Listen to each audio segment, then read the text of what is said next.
Hey guys, welcome back. It is vlog number 9. Well, what I'm gonna do is I'm gonna break this vlog up into, I think, a few mini vlogs. Maybe I'm gonna do vlog 9, 10, 11, whatever. But I'm gonna break it down into a few videos, and I'm gonna tell you why.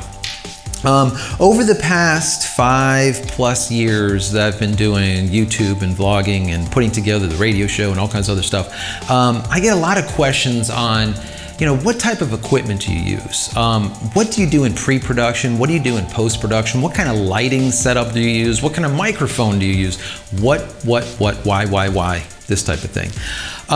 So I kind of want to answer these questions because some of you out there are just getting started with vlogging, or maybe just want to become a YouTuber in general, or maybe you're a corporation and you need to create some training videos or maybe some promotional videos and you don't want to hire out. You want to bring it into a smaller team that's within your company, corporation, or small business, right? So that's kind of who I want to address here. I'm going to break it down into the equipment, but I'm going to show you behind the scenes also, that BTS, because behind the scenes sometimes helps just to see how I put things together. Perfect example is right now you're seeing me. I have a video light stage left, stage right. I don't have an overhead light because that's being used on the other side of the studio currently.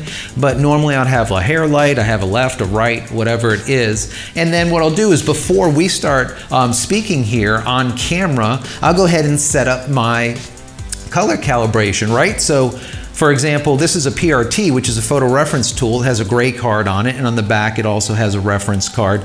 And what I'll do is I'll get in there and I'll get that light that's shining on the card just right, and then I'll check on the color and I'll create a custom profile so that what will happen is my coloring will remain the same from the beginning of the video to the end, no matter what I put in the scene.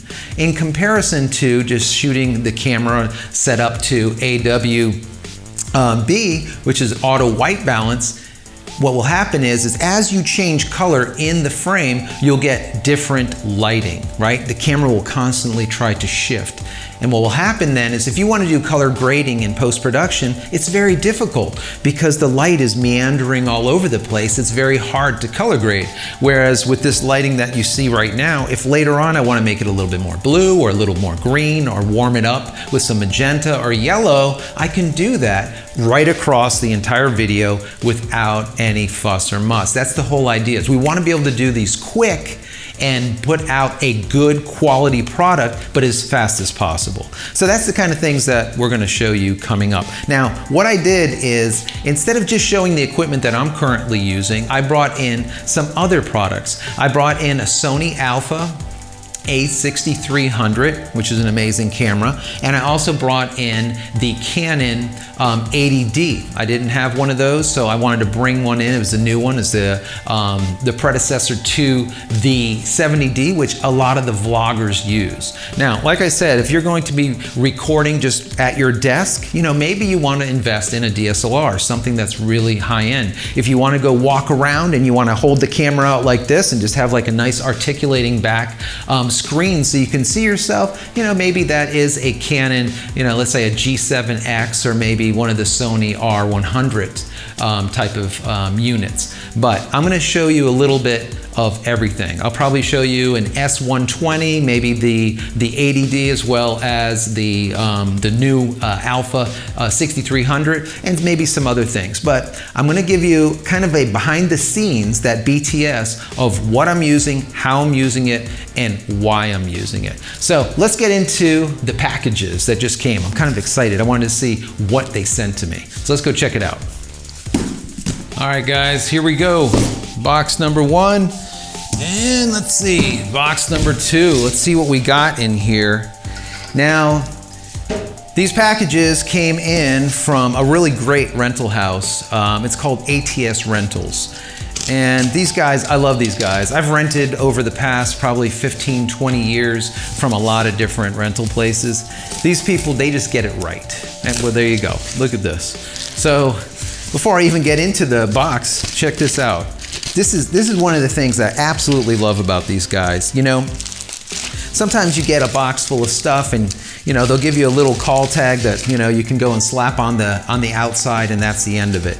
They do something different. You know, they put their business card in there. You got your return labels for both of the boxes that you just give to your guy. They even give you a little bit of tape so you can go and tape the stuff back up, right? You don't have to use your own tape. And then my favorite, look at that, so nice. Thanks, guys. Got my Jelly Bellies. Just, you know, you're out there, you're working hard, a little bit of sugar, you can't beat that. Love that. And then, of course, a breakdown, information on how to return it, and then a breakdown of exactly what you got. Now, let me just get rid of this and get into this a little bit.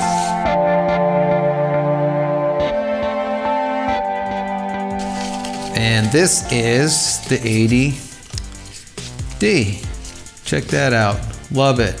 This is why a lot of the vloggers love this camera, and they love the 70D when that first came out. You have that articulating back screen, so you can actually hold that up like this, be able to speak to it. It's very lightweight, and be able to vlog and wander around. It's just really light. It doesn't weigh anything. I mean, I'm impressed with this. I use the 70D, never used this 80 as of yet, so I'm eager to give this a whirl. So this is cool. What else we got here? What else? Another camera.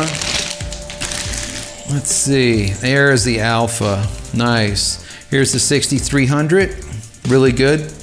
This thing, first impression, feels like meaty, feels good. I like the way this feels in the hand. I like the way this wraps around. This is pretty cool.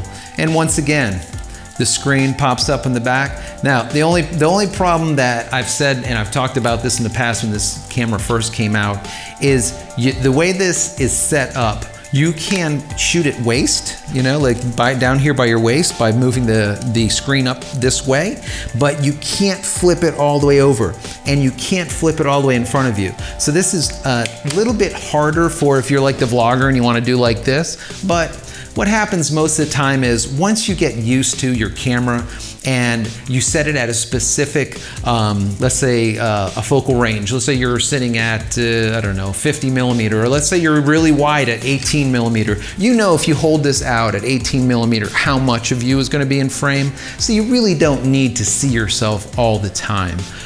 It's nice to have that, but I don't think it's a deal breaker. It does make it a little bit more difficult. So anyways, keep that in mind as far as the 6300.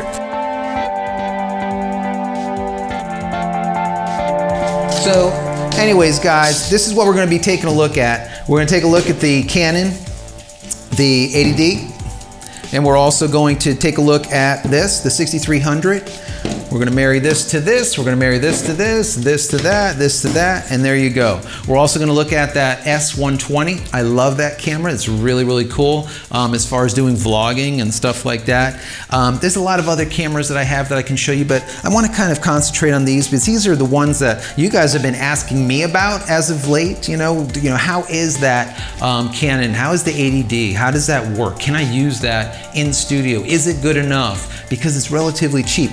Both these cameras are just over $1,000, so you're not talking about $2,000, $3,000, $4,000 like you'd spend like on a Sony Alpha, like let's for example an A7 R2 or an A7 S2 or something like that, which they're awesome cameras, full frame. But this is a little bit more entry level. Like I said, on the next couple of videos, I'm going to give you tips, tricks, how-tos, and maybe even a review on some of this equipment. The idea here is we want to make sure that you get the absolute most out of the money that you spend when creating video. Any type of video creation. I don't care if you're going to be a vlogger or a YouTuber, or you're just trying to move it to the next level, or if you are a corporation, you want to do an ad spot, or you want to do some teaching material. Whatever the case might be, I want you to spend the least amount of money and get the most out of the equipment that you're using. So once again, guys, if you enjoyed the content, give me a thumbs up. Don't forget to subscribe to the channel below, so when the new content comes out, you'll get it right away. So that's it, guys. We'll see you on the next video. Take care.